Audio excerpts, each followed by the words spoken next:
A subdivisão simpática, ela tem dois subtipos maiores de receptores. Receptores alfa-adrenérgicos e receptores beta-adrenérgicos. Os alfa-adrenérgicos são subdivididos em dois subtipos, alfa-1, alfa-2. Lembro a vocês que alfa-2, em essência, está localizado como autorreceptor pré-sináptico, na fenda sináptica, na junção sináptica. Então, é juncional. E os beta-adrenérgicos são subdivididos em três subtipos: beta-1, beta-2 e beta-3. Tá certo? Distribuídos aleatoriamente pelo corpo, de forma difusa. Muito bem. Então, esse alfa-2, quando localizado pré-sináptico, quando a noradrenalina ou a adrenalina se ligam a ele, ele faz uma alça de feedback negativo, que inibe a liberação de mais neurotransmissor. Eu tenho ainda, posso e vou ter a presença de beta-2 pré-sináptico. Beta-2 pré-sináptico, ele é feedback positivo. Uma vez que a adrenalina se liga a ele, a noradrenalina se liga muito pouco a beta-2. A adrenalina sim tem ligação forte a beta-2. Quando a adrenalina se liga a beta-2, eu tenho o estímulo à fusão e liberação da vesícula. Né? E, consequentemente, a fusão da vesícula é a liberação do neurotransmissor. Aumenta a liberação do neurotransmissor. Tá? O que eu não comentei, mas a reserpina foi uma primeira droga a ser utilizada para tratar a hipertensão arterial. Eu vou contar a historinha agora. Aproveitar que o Otávio puxou aí a cascata. A cascata, o Otávio está correto. A cascata, se você inibir a cascata, você tem uma quarta via de controle da síntese, que seria uma via de feedback negativo, tá? Da síntese e liberação do transmissor. Então, a reserpina que vocês estão vendo na figura foi a primeira droga utilizada para tratar a hipertensão arterial. Qual é o papel da reserpina? A reserpina inibe justamente esse transportador aqui, que é o VMAT2. Então, como a reserpina inibe o transportador, ele faz o quê? Ele joga a dopamina para dentro da vesícula. Para uma vez que eu tenho o estímulo, essa dopamina é liberada, ou se é no neurônio noradrenérgico, essa dopamina é convertida em noradrenalina e uma vez estimulado é liberado. Então, se eu bloquear o VMAT2, eu não tenho neurotransmissor. É uma das sugestões que o Otávio acabou de comentar. Eu limitei a síntese e a liberação do neurotransmissor, bloqueando dos caminhos daquela síntese. Dopamina, noradrenalina, liberação. Muito bem. E olha que interessante. Por causa da reserpina, é que nós chegamos ao que é, até agora, sugerido como um mecanismo, ou um dos mecanismos que desencadeia os quadros de depressão, fisiopatologicamente falando, que é a redução de neurotransmissores, como a noradrenalina, em determinadas regiões do cérebro. Por que eu estou dizendo isso? Porque nos pacientes hipertensivos, hipertensos, que era administrada a reserpina, era verificado que eles desencadeavam quadros depressivos. Na aula que eu falei de farmacodinâmica, eu disse para vocês que tinha uma palavrinha-chave que vocês não podiam esquecer dali para frente. Nunca mais. O que era a palavrinha-chave? Especificidade. Seletividade. Então, quanto mais específico uma substância é com relação à ligação ao seu sítio, ao seu receptor, e, consequentemente, ao seu sítio de ação, melhor. Melhor para a resposta terapêutica e melhor para menos efeito adverso, uma resposta tóxica. Agora, entendam o seguinte, nenhuma substância ela vai ser, de fato, 100% específica. E isso piora, presta atenção nisso, isso piora quanto mais eu aumentar a dose da substância. Quanto mais eu aumento a dose de uma substância, menos seletiva ela fica. Entenderam isso? Na didática, na escrita, vocês vão ler em alguns livros que ela é 100% seletiva, específica para aquele receptor. Na prática, isso nunca vai acontecer. É só por questão didática para você entender que ela tem uma preferência absurda, uma afinidade absurda por aquele receptor. Mas não quer dizer que ela vai se ligar exclusivamente àquele receptor. Não. E quanto mais vocês aumentam a dose de uma substância, menos ela é seletiva. Tá? Primeiro ponto. Aqui, nesse pool de substâncias que vocês vão ver que, diferente da subdivisão parasimpática, tem droga pra cacete, os agonistas adrenérgicos e os bloqueadores adrenérgicos, antagonistas adrenérgicos, são variados e eles têm características de ação diferentes e características de ligação a receptor diferentes. Então, por exemplo, o que se repete aqui que a gente viu no parasimpático?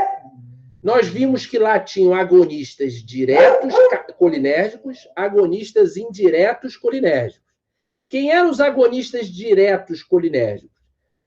Betanecol, carbacol, metacolina, pilocarpina. Por que eles eram diretos? Porque eles se ligavam nos receptores e faziam a ação.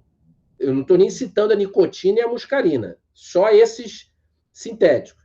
Por quê? Porque eles se ligam diretamente ao receptor e fazem a ação. Quem eram os agonistas indiretos do receptor colinérgico? Eram os análogos de carbamato, fisostigmina, neostigmina, piridostigmina, os hidrofônio, que era um álcool quaternário, organofosforado, paration, malation, vamos lá, Vinícius. Densidade de receptores ativados na membrana também pode ser descrito como mecanismo de regulação do efeito? Tem situações que essa quantidade pode diminuir? Vou chegar. Sim. Sim para as duas. Vou chegar, vou falar. Prestem atenção na pergunta do Vinícius.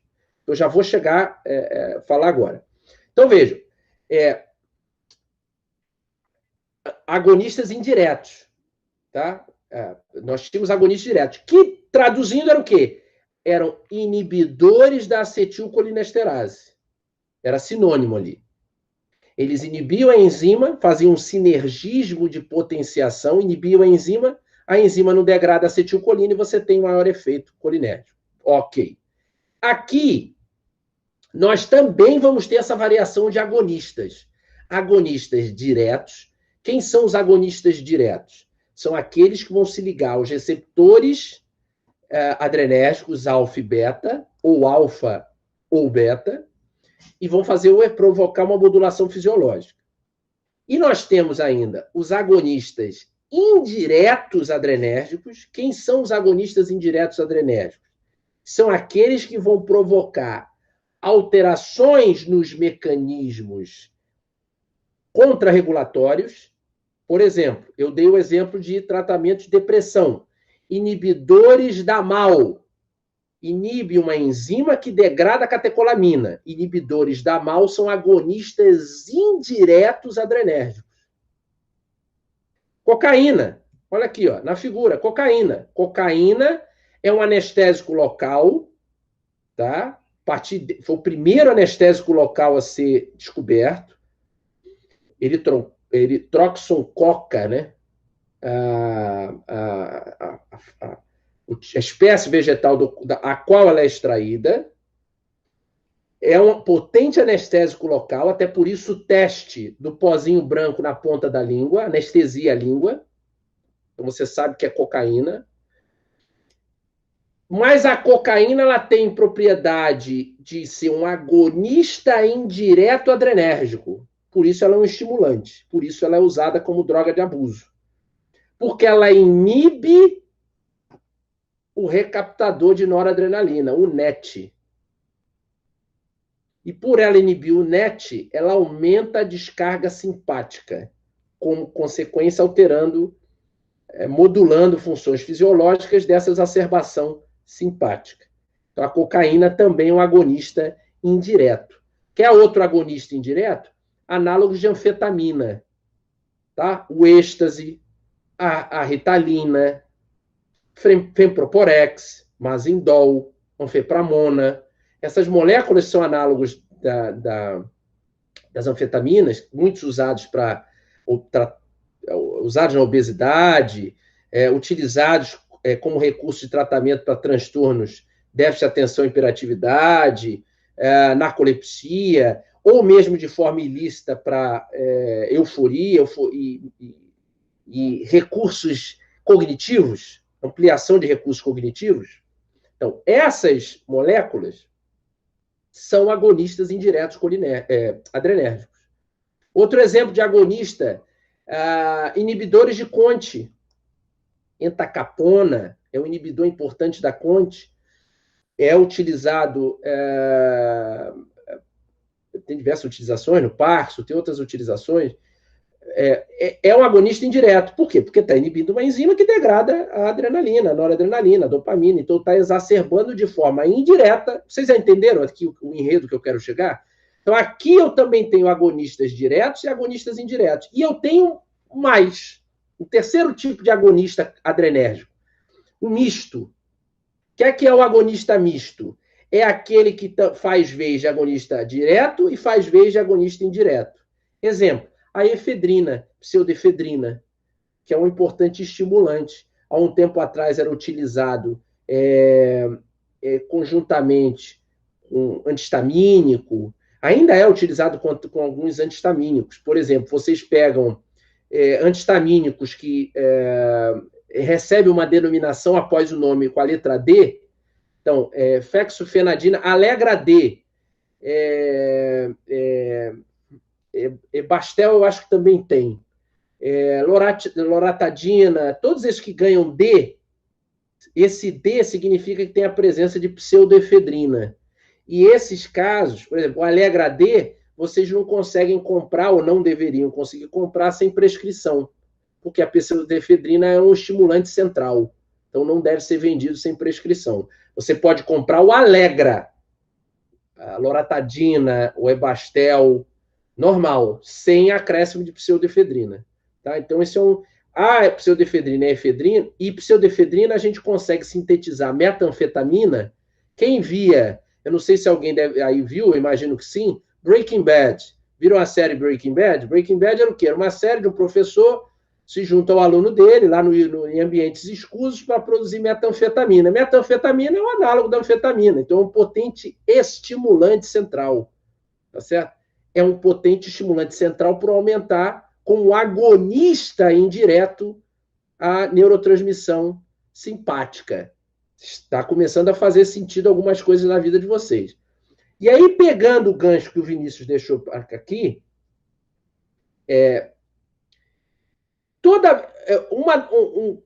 isso não vale só... O Vinícius colocou a pergunta na aula de hoje, mas isso vale sempre. O mecanismo ao qual o Vinícius está perguntando chama-se tolerância. E o subtipo que o Vinícius perguntou é uma tolerância farmacodinâmica. O que é a tolerância e o que é uma tolerância farmacodinâmica? Tolerância é quando o organismo do indivíduo deixa de responder a uma determinada substância numa determinada dose. Por quê? No caso da tolerância farmacodinâmica, que é o exemplo que o Vinícius deu. Por exemplo, vamos que eu estou fazendo uso de uma substância, um agonista adrenérgico.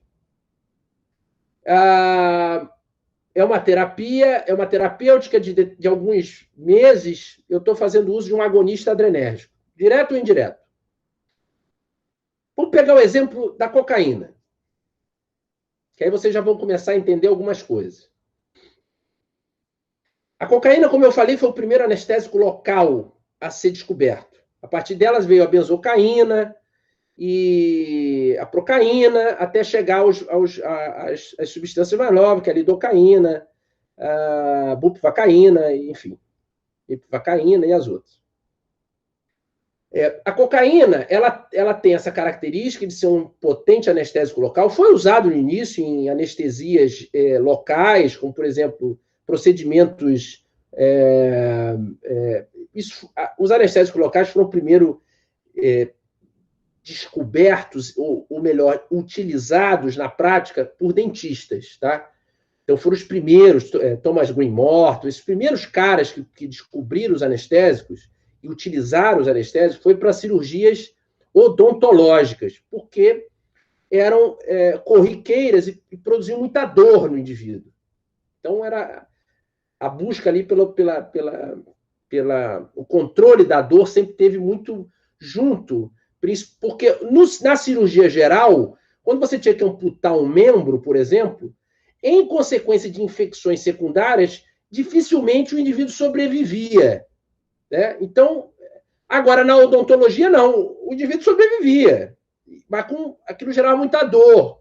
O processo em si inflamatório, mesmo antes de extração do dente, gerava dor. Então, eles buscaram substâncias. Aí tem o óxido nitroso, os derivados da papoula, que também entraram antes, e até chegar ao que a gente tem hoje na anestesia geral e na anestesia local. Depois, quando a gente tiver aula de anestésico, a gente vê toda essa história, que é bem interessante. Eu mando um livro para vocês, que também é ótimo, que conta todo o histórico da anestesia, é perfeito. Muito bem. Então, a cocaína, vamos pegar a cocaína. Então, eu sou usuário de cocaína, ilícita, tá? Recreativo, eu uso cocaína.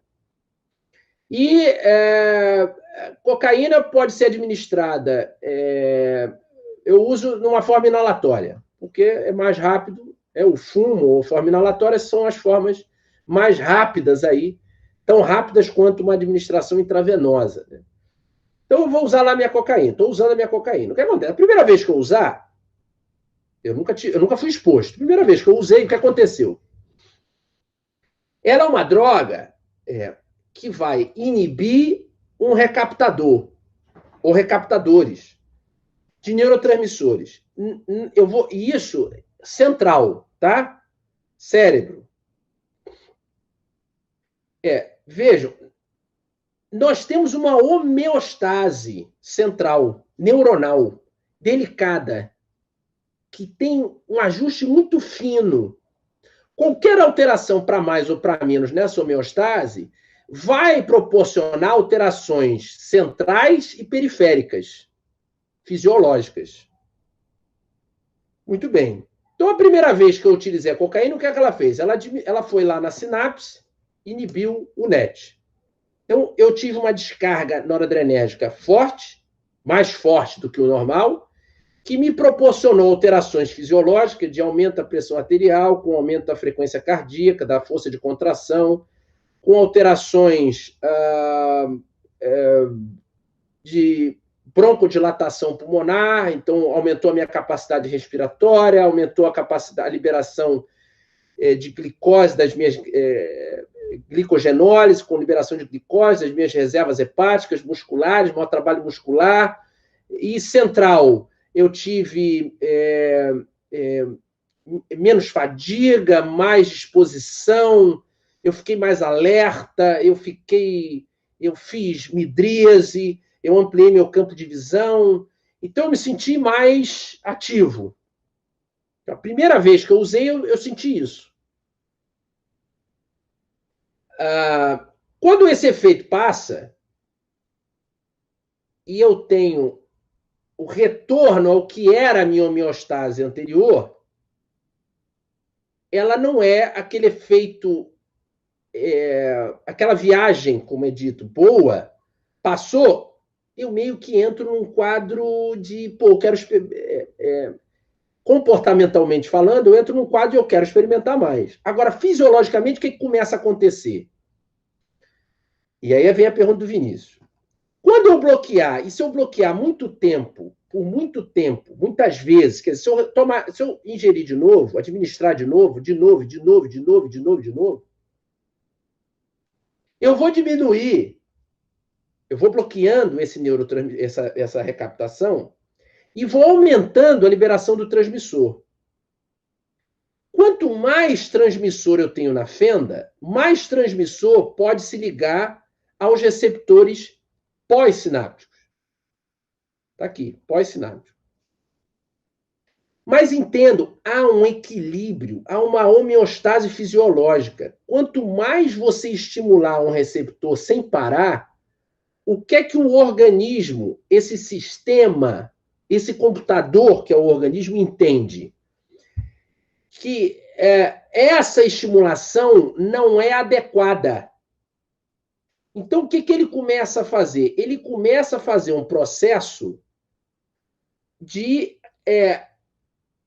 que é conhecido como tolerância, e no caso o subtipo é farmacodinâmica, ele vai começar a endocitar e dessensibilizar essas vias de estimulação e esses receptores expressos na membrana. Eles vão ser endocitados. E outros, antes de serem endocitados, as vias de sinalização vão ser desligados. Esse desligar é dessensibilizar. Ele deixa de ser responsivo. Porque o corpo entende o seguinte: a homeostase não é essa. O equilíbrio não é esse. Então eu começo a diminuir a quantidade de receptores. Quanto mais agonista, mais liberação de neurotransmissor eu tiver, por efeito do caso da cocaína, por inibição do recaptador, mais eu vou ter dessensibilizado. Então, eu fico tolerante àquela dose. Então, eu estou usando uma dose X de cocaína que começou a provocar isso. E aí eu não começo a alcançar aquele efeito eufórico de bem-estar que eu tive com a dose inicial. O que é que eu preciso fazer? Eu preciso aumentar a dose. Isso é tolerância. É um mecanismo muito semelhante à dependência. Muito semelhante. Fisiologicamente, ele é muito semelhante. E aí, essas vias... Vejam, o cérebro... Quando a gente fizer a aula de memória e aprendizado, da fisiologia, eu vou falar disso. O cérebro ele tem uma propriedade que ele se readapta, ele se reajusta, ele constantemente ele se readapta. E quanto mais você utiliza, quanto mais você utilizar a substância, mais neurotransmissor for, mais receptor vai sendo endocitado, menos expressão de receptor vai existindo ali. Então, essas sinapses, elas vão sofrendo uma readaptação. Vocês estão entendendo? Ele vai remodulando isso. O que isso gera comportamental? O comportamento, né? O que vai gerar o processo da dependência? É uma dependência. Você fica tolerante. E aí gera adição, quer dizer, o indivíduo vai o comportamento dele muda, ele vai procurar sempre. Mas eu alterei essas sinapses. Se eu utilizar isso por pouco tempo, é possível eu reaver a homeostase inicial ou próxima ao inicial. Se eu utilizar isso durante um longo tempo, eu não consigo mais reaver aquela estruturação inicial que eu tinha. E aí é o que acontece com os usuários que vocês observam de drogas que por muito tempo utilizaram a substância e tem recaídas. Eles fazem tratamento, vão para rehab, né? Mas eles têm sempre recaídas. E as recaídas podem ser por alguns mecanismos. Ele viveu situações que alteraram situações... Perdeu o emprego, ele tem recaída. Ou ele foi a um local muito semelhante ao local que ele costumava ir para usar a substância, ele tem recaída. Ele começa a ter recaída e não tem como alterar isso. Não é fraqueza ou má vontade do indivíduo. É a mesma coisa na depressão. Não é frescura. É alteração fisiológica ali, marcada. Não tem como você controlar isso mais. Você pode tentar farmacologia, mas ele precisa de acompanhamento psiquiátrico, acompanhamento sempre... numa tentativa, mas sempre vai existir o risco da recaída nesses indivíduos que utilizaram muito tempo e que eu tenho um rearranjo sináptico. Aquela homeostase não existe mais. Agora eu tenho uma nova homeostase, que é com a presença da substância. E aí entra no que o Vinícius disse. Quer dizer, é uma regulação. É uma regulação indireta, pelo excesso da presença da substância, que levou a um excesso da estimulação de receptores e vias de sinalização, que com o tempo o organismo entende que isso não pode acontecer e desativa isso. E desativa os receptores. Entenderam isso aqui? Esse mecanismo que eu falei é um mecanismo de tolerância farmacodinâmica, onde eu tenho alteração das vias, as sinapses e a presença dos receptores, e que pode ser novamente recomposta, mas vai depender do tempo de uso e da presença da substância. Se for por um longo período, não tem mais como voltar atrás. Esse processo de rearranjo cerebral chama-se plasticidade sináptica. Isso acontece a todo momento. Se não for contínua, vai acontecer, mas você parando de utilizar, e outra, vai depender do organismo para o organismo. Vai ter marcadamente presença de hereditariedade, então fatores genéticos vão influenciar. Onde vocês notam isso? No alcoolismo. O alcoolismo é um outro tipo de tolerância. Tá? É uma tolerância farmacocinética, tem uma outra característica. E vai depender do tempo. Tem gente que consegue parar de fumar. Tem gente que não consegue. Ele tem períodos de tempo que ele deixa, mas ele volta. Ele volta. Porque é a mesma coisa. A nicotina é também não é esse mecanismo, mas ela vai provocar. E eu já vou conversar com vocês mais para frente, quando eu falar das anfetaminas. Eu acho que hoje não vai dar tempo, mas aí na quinta-feira a gente continua, na terça a gente vai indo até vocês tiverem afim, a gente vai indo.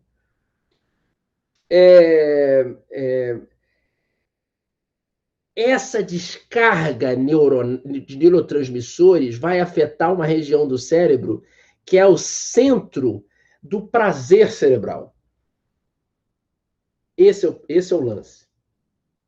Você tem o centro das emoções, que é a amígdala basolateral, no lobo temporal, na região medial. Você tem o centro das memórias, que é o hipocampo, também ali, próximo à amígdala basolateral. E você tem uma região, que é uma região do núcleo accumbens, que é próxima, tem contato direto, que é essencialmente relacionada com o prazer.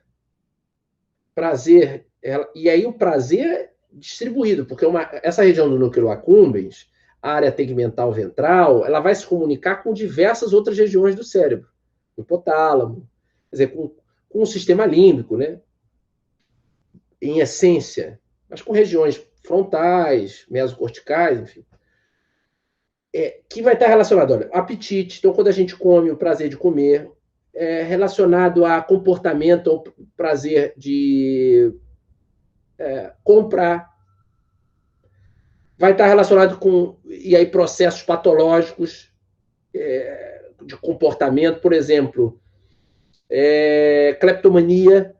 O cleptomaníaco ele tem alterações de comunicação nessas sinapses, então ele sente prazer em fazer aquilo.